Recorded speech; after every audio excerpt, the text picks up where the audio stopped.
어머, 파리의 작은 카페에서 들려온 익숙한 단어에 저는 순간 멈춰 섰습니다. 방금 한국말? 커피를 쏟은 프랑스 여성이 당황하며 친구에게 말했습니다. 괜찮아. 세계에서 가장 아름다운 도시 파리 한복판에서 들려온 한국어라니요. 제가 프랑스로 떠날 때는 유럽에서 완전히 새로운 문화를 경험하겠지라며 기대에 부풀어 있었습니다. 하지만 아이러니하게도 저는 그곳에서 한국의 위상을 새롭게 깨닫게 되었습니다. 한국이 이제는 세상을 움직이는 문화의 중심이 되었으므려 이제부터 제가 파리에서 경험한 특별한 이야기를 들려드리겠습니다. 저는 서울대학교 학부 4학년 윤서영입니다. 졸업을 앞두고 대학원 진학을 준비 중이지만 1년 전에는 프랑스 파리에서 교환학생으로 지내고 있었죠. 그곳에서 만난 친구 에밀리 루카가 한국에 오게 되어 오늘 공항으로 마중을 나가기로 했어요. 지하철을 타고 공항으로 향하는 길, 문득 파리에서의 1년이 떠올랐습니다. 저는 어릴 때부터 해외에서 공부하는 것이 꿈이었습니다. 책에서만 보던 세계가 아닌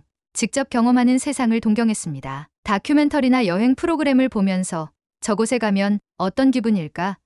저 나라의 사람들은 어떻게 살아갈까? 하는 궁금증이 많았고 자연스럽게 다양한 문화와 언어에 관심을 가지게 되었습니다. 고등학생 시절 친구들과 미래에 대해 이야기할 때면 저는 늘 대학생이 되면 꼭 교환학생으로 해외에서 공부해 볼 거야 라고 말하곤 했습니다. 한국에서만 공부하는 것이 아쉽게 느껴졌고 언젠가 해외에서 직접 배우고 생활해 보고 싶었습니다. 하지만 막연한 꿈만 꾸는 것이 아니라 이를 실현하기 위해 차근차근 준비해야 한다는 것도 알고 있었습니다. 그래서 대학교에 입학한 후부터는 학점 관리를 철저히 하고 교환학생에 필요한 어학 점수를 꾸준히 쌓아 나갔습니다. 그 과정이 쉽지만은 않았습니다. 교환학생 경쟁률이 높다는 이야기를 들으며 불안해하기도 했고 한편으로는 낯선 환경에서 잘 적응할 수 있을까 하는 걱정도 있었습니다. 그러나 이 기회를 반드시 잡아야 한다는 마음으로 포기하지 않고 준비했습니다. 그렇게 몇 년 동안 목표를 향해 노력한 끝에 마침내 서울대학교 국제협력공부의 프로그램을 통해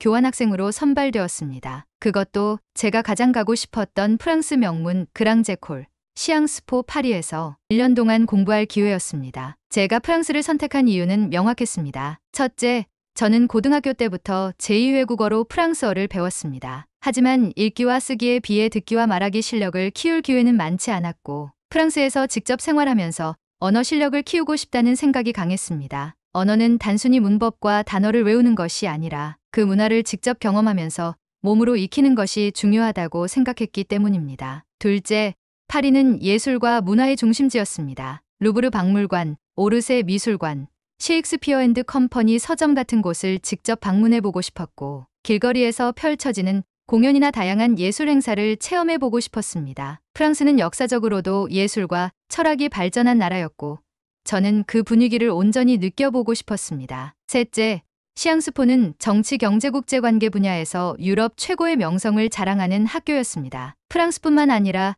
세계 각국의 정치 지도자들이 이곳을 거쳐갔고 저 역시 학문적인 성장의 기회를 얻을 수 있을 거라 기대했습니다. 서울대에서도 학문을 심도 있게 배울 수 있었지만 프랑스의 시각에서 바라본 경제와 국제 관계를 경험해보고 싶었습니다. 교환학생 선발이 확정된 후 저는 본격적인 준비에 들어갔습니다. 처음에는 프랑스에서 생활하는 것 자체가 막연한 도전처럼 느껴졌습니다. 출국 전 프랑스 생활에 적응하기 위해 저는 다양한 준비를 했습니다. 먼저 프랑스어 회화 실력을 키우기 위해 서울에서 프랑스어 스터디 모임에 참여했습니다. 또한 프랑스의 행정 절차가 복잡하다는 이야기를 많이 들었기 때문에 비자 신청과 숙소 예약, 은행 계좌 개설 등 필요한 준비를 미리 체크했습니다. 교환학생을 다녀온 선배들의 후기를 참고하며 출국 후 겪을 수 있는 어려움을 미리 대비하려고 했습니다. 가장 신경 쓴 부분은 수업 선택이었습니다. 시앙스포는 다양한 영어 강의를 제공하지만 저는 최대한 프랑스어로 수업을 들으려 했습니다. 처음에는 부담이 컸지만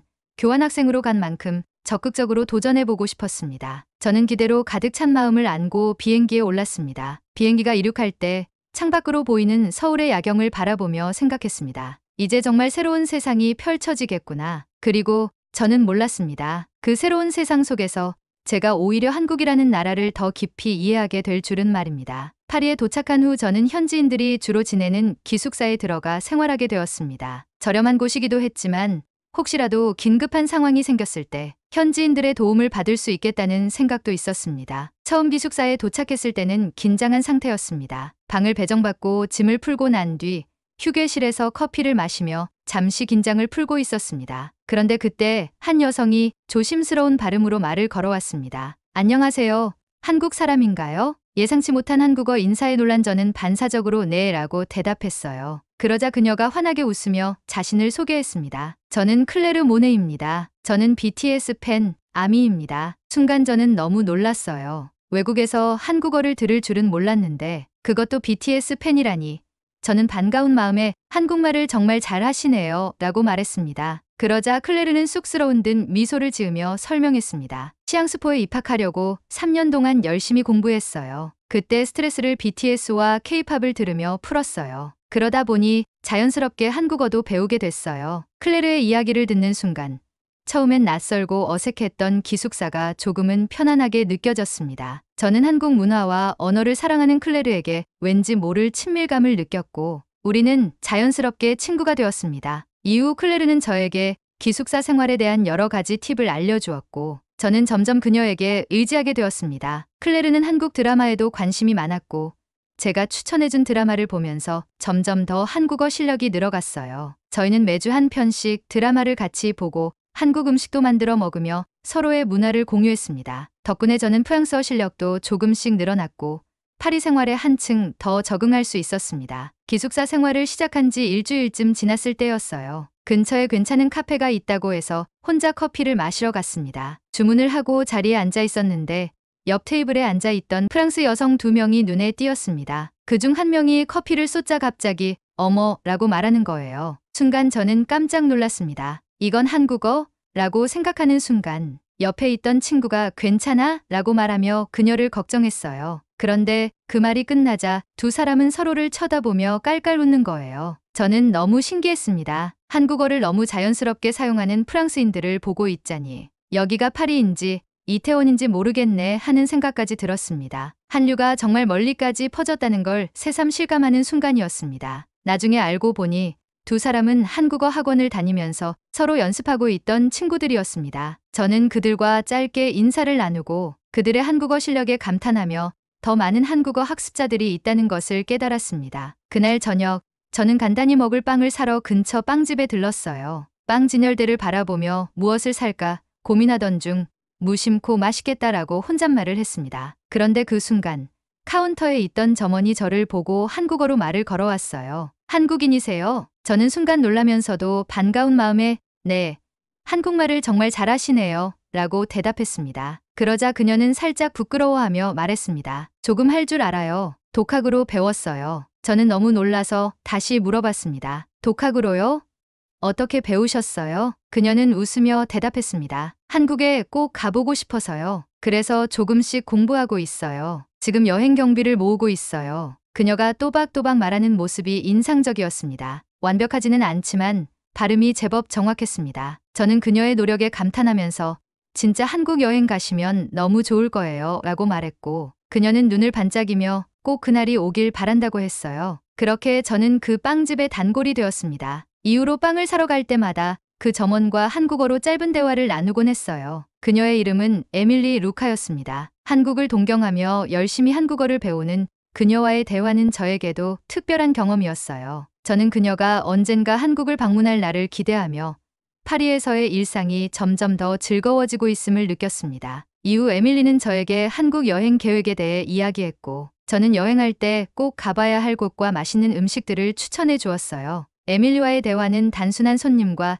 직원의 관계를 넘어 서로를 이해하는 깊은 우정으로 발전해 갔습니다. 며칠 후 저는 루브르 박물관을 방문했습니다. 세계에서 가장 큰 박물관 중 하나인 루브르는 정말 압도적이었어요. 입구에서부터 긴 줄이 이어져 있었고 저마다 손에 든 가이드북을 보며 설레는 표정을 짓고 있었습니다. 저는 박물관 내부로 들어가자마자 세계적인 명작들에 감탄했습니다. 모나리자의 미소는 사진으로 보던 것과는 차원이 달랐고 사모트라케의 니케는 웅장한 분위기로 저를 사로잡았어요. 또 밀로의 비너스를 직접 보는 순간 고대 그리스의 아름다움과 장인 정신에 새삼 감탄하지 않을 수 없었죠. 이렇게 가까이에서 예술작품을 감상할 수 있다는 것이 정말 꿈만 같았습니다. 유럽의 문화와 예술에 감탄하며 저는 프랑스가 왜 문화의 강국으로 불리는지 실감했어요. 그러나 감동도 잠시 슬슬 배가 고파지기 시작했습니다. 저는 박물관 근처 빵집으로 향했어요. 작은 빵집에 들어가 페인 오 쇼콜라와 아메리카노를 주문한 뒤 기다리고 있었습니다. 그런데 갑자기 여직원 한 명이 저를 보며 한국말로 말을 거는 거예요. 한국분이세요? 순간 너무 놀라서 저는 반사적으로 아, 네. 어떻게 아셨어요? 라고 대답했어요. 그러자 그녀가 웃으며 말했습니다. 아메리카노를 시키는 걸 보고 한국분이라고 생각했어요. 그녀의 말에 저도 웃음이 나왔습니다. 한국말을 정말 잘하시네요. 라고 하자 그녀는 한국에서 6개월 공부하고 왔어요. 라고 말했습니다. 정말요? 어쩐지 발음이 너무 좋으세요. 라고 제가 말하자 그녀는 쑥스러운 듯 아직 부족해요. 저는 소피 마르탱이에요. 한국 이름도 있어요. 소영이라고 불러요. 라고 했습니다. 소피의 말을 듣고 저는 웃으며 제 이름이 서영인데 이름이 비슷하네요. 라고 말했어요. 둘 다 웃음을 터뜨리며 순간적으로 가까워졌죠. 소피는 한국의 성수역 근처에서 지냈다며 그곳이 너무 좋았다고 했습니다. 그리고 언젠가 꼭 한국에 다시 가고 싶다고 했어요. 그 자리에서 우리는 연락처를 교환했고 이후에도 소피와 자주 만나 이야기를 나눴습니다. 한국과 프랑스를 잇는 이 작은 연결고리가 저를 행복하게 만들었습니다. 빵집을 나온 저는 어떻게 빵집마다 한국어를 하는 사람이 있는 거지 라는 생각에 혼자 웃으며 지하철역으로 향했어요. 그런데 서두르다가 발이 턱에 걸려 그만 넘어지고 말았습니다. 어머나, 넘어지면서 외마디가 튀어나왔고 무릎에 약간의 상처가 났지만 아픈 것보다 창피함이 더 컸어요. 얼굴이 빨개진 채 일어나지도 못하고 있는데 한 백인 남성이 저에게 다가왔습니다. 괜찮아요? 아파요? 서툰 발음으로 한국말을 하며 저를 걱정하는 그의 모습에 순간 창피함은 사라지고 안정감이 몰려왔습니다. 저는 얼떨결에 네, 괜찮아요. 조금 다쳤지만 괜찮아요 라고 한국말로 대답했어요. 그러자 그는 괜찮아요. 약 바르면 돼요. 라며 서툴지만 진심이 느껴지는 말투로 웃어 보였습니다. 그는 이어 불어로 근처에 약국이 있으니 데려다 줄까요? 라고 물었고 저는 그의 도움을 받기로 했어요. 프랑스에서 이런 친절을 받는 일이 흔치 않았기에 당황스러우면서도 고마웠습니다. 그는 저를 부축하며 일으켜 세워주고 약국으로 데려다 주었습니다. 가는 길에 자신을 소개했습니다. 저는 토마스 르그랑입니다. 소르본 대학에서 공부하고 있어요. 그는 여동생이 K-드라마의 열렬한 팬이라며 여동생 덕분에 자신도 한국 드라마를 자주 본다고 했습니다. 그러다 보니 드라마 속대사를 따라하며 자연스럽게 몇 마디 한국어를 배우게 되었다고 했어요. 그는 한국말로 괜찮아요, 나 좋아요, 정말 같은 말을 배우고 나서 동생과 함께 농담처럼 쓰곤 했다고 말하며 웃었습니다. 약국에 도착한 후 그는 약을 사는 걸 도와주고는 다시 가던 길로 돌아갔어요. 떠나기 전 그는 약간 머뭇거리더니 주먹을 쥐고 화이팅이라고 외친 뒤 쑥스러운 듯 웃으며 떠났습니다. 그 모습에 저도 모르게 미소가 지어졌습니다. 기숙사로 돌아가는 길, 저는 문득 생각에 잠겼습니다. 제가 머물고 있는 이곳은 유럽 문화의 중심지로 불리는 프랑스인데 곳곳에서 한국 문화의 흔적을 느낄 수 있다는 것이 정말 신기했습니다. 빵집 직원이 한국 이름을 갖고 있고 거리 곳곳에서는 한글이 눈에 띄고 지나가는 사람들이 한국말을 자연스럽게 사용할 정도로 한국 문화가 멀리 퍼져 있다는 것을 실감했어요. 파리라는 도시는 저에게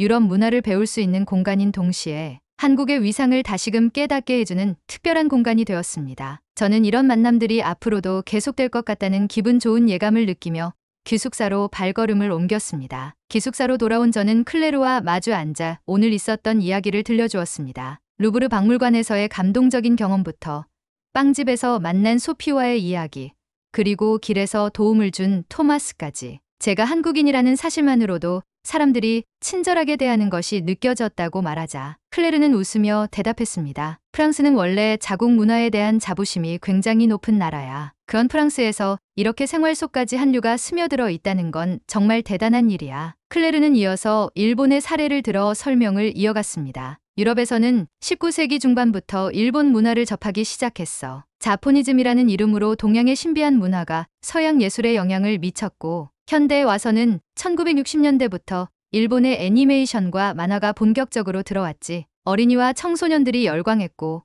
특히 1980년대에는 절정이었어. 지금도 일본 애니메이션과 스시 같은 음식은 프랑스에서 사랑받고 있지. 하지만 일본어를 대중들이 알게 되는 데는 정말 오랜 시간이 걸렸어. 곤니치와라는 인사가 대중들에게 인식되기까지 20년 넘게 걸렸어. 클레르의 설명은 계속되었습니다. 하지만 한국은 달라. 안녕하세요 같은 간단한 한국어가 대중들에게 알려지고 사용하는 데 걸린 시간은 불과 5년도 안 걸렸어. K-팝, K-드라마, K-푸드처럼 다양한 분야에서 동시에 한국 문화가 퍼졌고 모두가 한국 자체를 사랑하게 된 거지. 지금 파리 시내를 걸어다니면 한글 간판을 정말 쉽게 볼 수 있을 정도야. 저는 고개를 끄덕이며 맞장구를 쳤습니다. 맞아.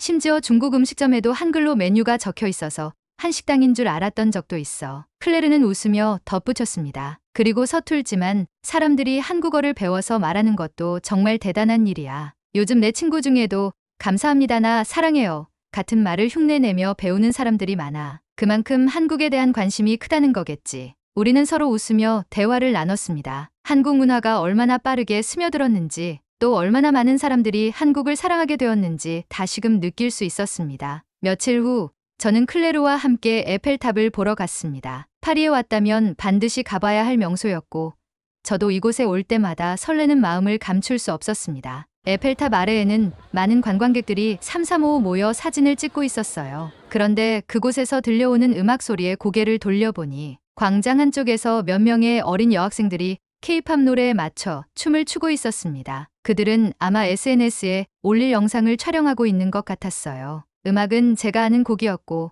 저와 클레르는 자연스럽게 그 노래를 따라 부르기 시작했습니다. 그러자 그 여학생들이 저희를 보고 놀란 얼굴로 다가왔어요. 언니, 한국분이세요?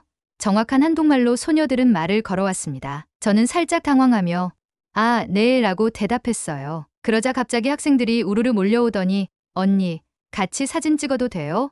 라고 한국어로 물었습니다. 저는 쑥스러워하며 망설였지만 클레르가 나서며 내가 사진 찍어줄게 라며 신나게 카메라를 받아들었어요. 그 모습이 어찌나 귀엽고 열정적이던지 저도 웃음을 참을 수 없었습니다. 사진을 찍는 동안 저는 마치 연예인이 된 듯한 기분이 들었어요. 학생들은 사진을 찍은 후에도 한동안 저희와 이야기를 나누며 한국 드라마와 K-팝에 대한 애정을 표현했어요. 언니, BTS 진짜 멋있죠? 저는 정국 팬이에요. 저는 블랙핑크의 로제를 정말 좋아해요.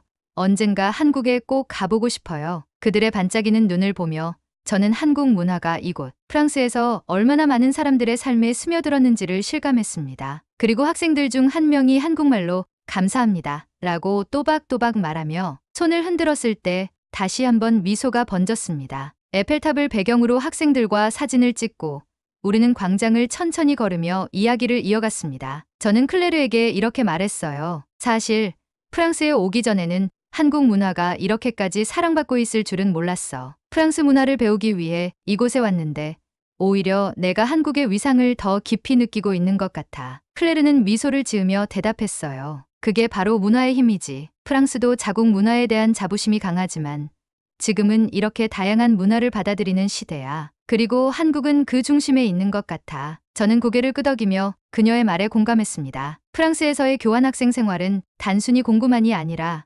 우리나라의 문화적 가치를 다시금 깨닫게 해주는 시간이었어요. 그리고 지금 인천공항에서 에밀리 루카는 저를 보자마자 너무나 행복한 얼굴로 손을 흔들었어요. 프랑스에서 보낸 1년 동안 저는 에밀리와 같은 친구들을 만나며 한국이 얼마나 사랑받고 있는지 실감할 수 있었습니다. 프랑스에 가기 전에는 단순히 새로운 문화를 배우겠다는 생각뿐이었지만 이제는 프랑스라는 공간 안에서 한국과 프랑스가 얼마나 자연스럽게 연결되어 있는지를 느낄 수 있었습니다. 그 경험은 제게 앞으로의 삶에서 더 큰 자신감과 자부심을 심어주었죠. 공항에서 다시 만난 에밀리와 함께 웃으며 저는 마음속으로 다짐했습니다. 이 특별한 인연들을 잊지 않고 앞으로 더 많은 것을 배우고 나누며 살아가야지. 이렇게 저는 파리에서 예상치 못한 방식으로 한국의 위상을 느낄 수 있었습니다. 낯선 곳에서 만난 익숙한 언어와 문화는 저에게 큰 감동이었고 동시에 한국인이라는 사실에 자부심을 심어줬습니다. 세상 어디에서나 연결될 수 있는 우리의 문화, 그 안에서 새롭게 발견한 놀라움과 따뜻함, 여러분도 느껴보셨나요? 오늘도 감동 한 스푼, 공감 한 스푼. 여기는 감동 맛집이었습니다. 다음 이야기에서도 특별한 감동의 순간을 함께 나눠요. 구독과 좋아요 잊지 마시고 우리 곧 또 만나요.